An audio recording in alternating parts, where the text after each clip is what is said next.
Hey guys, it's Sam Harkey from Harkey Fishing here, and I've been getting a lot of questions about how I rig up my drop shot, how to set up to catch fish.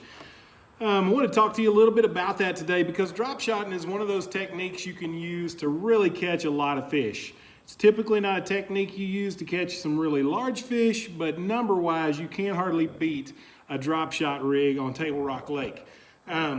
Drop shotting is excellent for catching all three species of bass there are really four species that are in Table Rock Lake. It'll catch largemouth, it'll catch smallmouth, but where it really excels is catching spotted bass or meanmouth occasionally.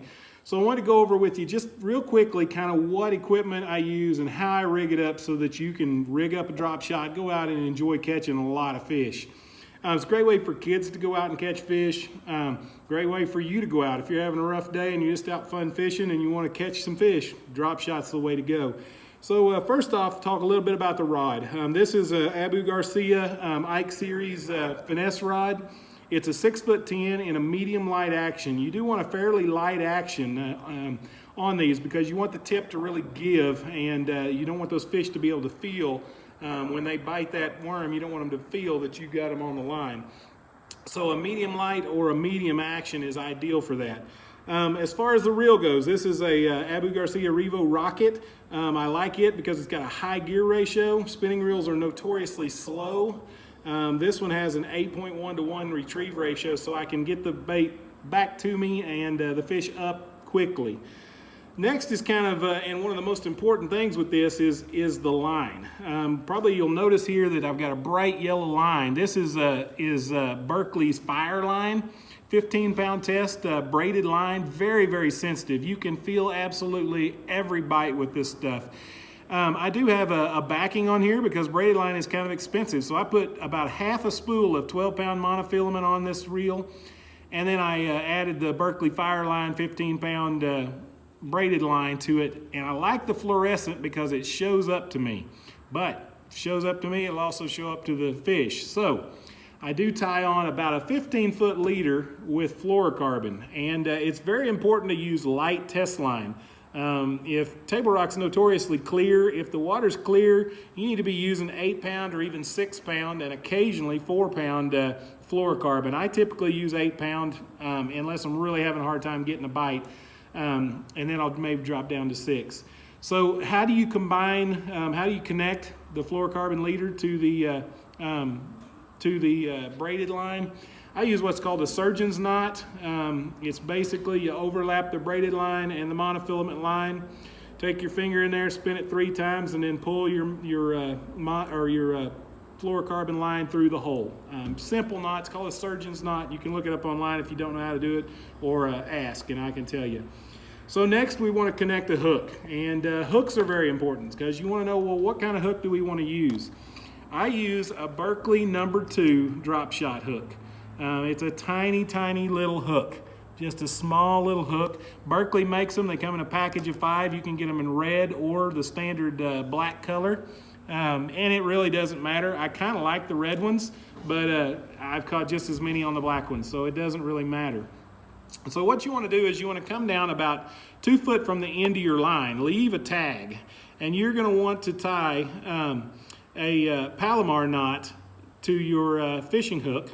And that's going to connect your fishing hook, and you're going to have about a 2-foot tag end hanging out. Typically what I'll do with that tag end then is bring it back around, and I'll make sure the hook point is up, and I'll bring this tag end around and run it back through the eye of this hook. And what that's going to do is going to make sure that when you got this on the line that the hook point is facing up. If it's facing down, you're not going to get near the hookups as if it's facing up. So make sure that hook point faces up, and you can do that by running your tag end back through the eye of the hook and then kind of pulling it snug. So you've got that 2-foot tag in, and the next thing you need to do is you need to put a weight on it, because if you don't, it'll never get down near to where the fish are. There's a couple kinds of drop shot weights. The 2 styles that are most popular are the pencil style drop shot weight, and then the eye drop style drop shot weight. These have a little built-in deal where you can slide the hook in and pull it up there and it holds it. I do usually go ahead and tie one overhand knot on that. just because the Kentucky bass they're curious, and believe it or not, they bite these things. And if you just got it stuck through there and pulled tight, when they bite it, they'll pull it off, and it's just frustrating. You'll feel the bite and not have a fish, and that's what he's doing. So as far as bait goes, a good friend of mine, Larry Seeger, told me one time, I said, Larry, I've got 18 colors of drop shot worms. What color do I need to bring to catch them? And he had a pretty good idea. He said there's one color you need. And Chompers, shout out to them. They make the absolute best drop shot worm on the market. This is brown purple laminate is what this is. It's an excellent worm to use. It's, as you can see on here, it's kind of a purplish color. It's got some red flake in it. There goes my rod. It's got some red flake in it, and it catches fish. You can catch them on plum as well, and I'm sure various lakes around the country, various colors work, but I tell you, you just cannot go wrong with this worm. Give it a try when you're out.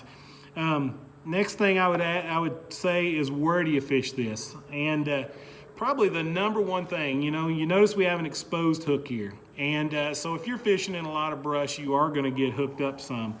One way I've combated that, if you are going to be fishing a lot of brush, the Nico rig hook, VMC makes a pretty neat Nico rig with a fluorocarbon guard on it. If you're going to be fishing brush, hook that up. It's a little bit bigger hook, but thread that worm down on the shank of that hook and leave that hook exposed. But these fluorocarbon brush guards really will help you out. But I tell you, you can fish this over brush piles. You can fish this a variety of places. My favorite spot to use this type of drop shot with the exposed hook is going to be in boat stalls and boat slips that are empty, along bridge pilings, and then occasionally on these long gravel points, the fish will kind of ball up in there. You'll see them on your sonar, and man, when you get that, I like to vertically drop right down to them. You'll even see the little arches, which won't be arches if you're sitting still. They're going to be lines on your fish finder. You'll see those lines come right up to your bait. You can watch them eat it. It's pretty cool. You don't need live scope or anything else. This is just 2D sonar, nice cheap fish finder. You can still see this stuff. So I hope this helps out. If you have any questions, post them in the comments. I'll try to answer them. Otherwise, have a great day and keep them lines tight.